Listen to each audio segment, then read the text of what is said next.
When Richard III fell at the Battle of Bosworth, his crown was picked up and placed on the head of Henry Tudor. He married Elizabeth of York, and so united the two warring houses, York and Lancaster. He was a skillful politician. Material wealth of the country increased greatly.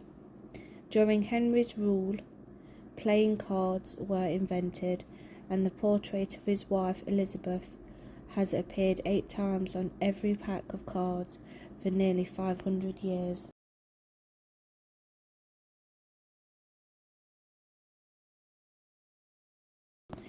The best known fact about Henry VIII is that he had 6 wives.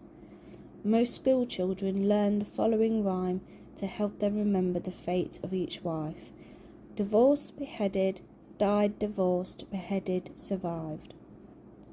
His first wife was Catherine of Aragon, his brother's widow, whom he later divorced to marry Anne Boleyn. This divorce caused the split from Rome, and Henry declared himself the head of the English Church. The dissolution of the monasteries began in 1536, and the money gained from this helped Henry to bring about an effective navy.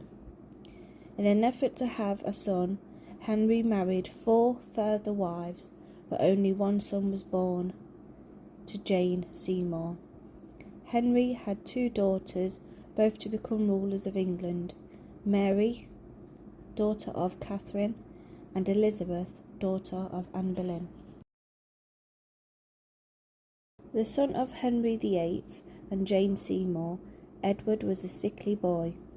It is thought he suffered from tuberculosis. Edward succeeded his father at the age of 9, the government being carried on by a council of regency with his uncle, Duke of Somerset, styled Protector. Even though his reign was short, many men made their mark. Cranmer wrote the Book of Common Prayer. The uniformity of worship helped turn England into a Protestant state.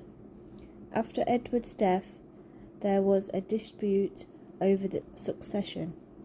As Mary was Catholic, Lady Jane Grey was named as the next in line to the throne.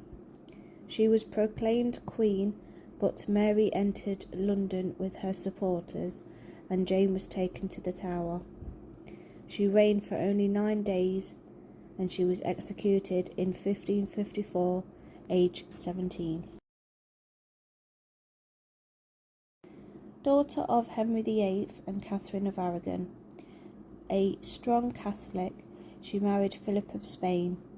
Mary attempted to enforce the wholesale conversion of England to Catholics. She carried this out with the utmost severity. The Protestant bishops, Latimer, Ridley, Archbishop Cranmer, were among those burnt at the stake. The place, in Broad Street, Oxford, is marked by a bronze cross. The country was plunged into a bitter bloodbath, which is why she is remembered as Bloody Mary. She died in 1558 at Lambeth Palace in London. The daughter of Henry VIII and Anne Boleyn. Elizabeth was a remarkable woman, noted for her learning and wisdom. From first to last, she was popular with the people and had a genius for the selection of capable advisers. Drake, Raleigh, Hawking, the Cecils, Essex, and many, many more made England respected and feared. The Spanish Armada was decisively defeated in 1588, and first Virginian colony was found. The execution of Mary, Queen of Scots, marred what was a glorious time in English history.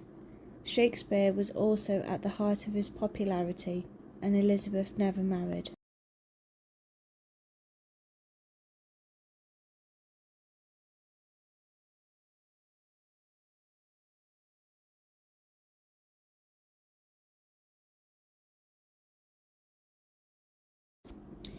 James was the son of Mary Queen of Scots and Lord Darnley. He was the first king to rule over Scotland and England. James was more of the scholar than a man of action. In 1605, gunpowder plot was hatched. Guy Fawkes and his Catholic friends tried to blow up the Houses of Parliament, but was captured before they could do so. James's reign saw the publication of the authorized version of the Bible, though this caused problems with Puritans and their attitude towards the established church. In 1620, the Pilgrim Fathers sailed for America in their ships called the Mayflower. The son of James I and Anne of Denmark, Charles believed that he ruled by divine right. He encountered difficulties with Parliament from the beginning, and this led to the outbreak of English Civil War in 1642. The war lasted 4 years, and following the defeat of Charles's royalist forces by the New Model army led by Oliver Cromwell, Charles was captured and imprisoned. The House of Commons tried Charles for treason against England, and when found guilty, he was condemned to death. His death warrant states that he was beheaded on the 30th of January 1649. Following this, the British monarchy was abolished and a republic called the Commonwealth of England was declared.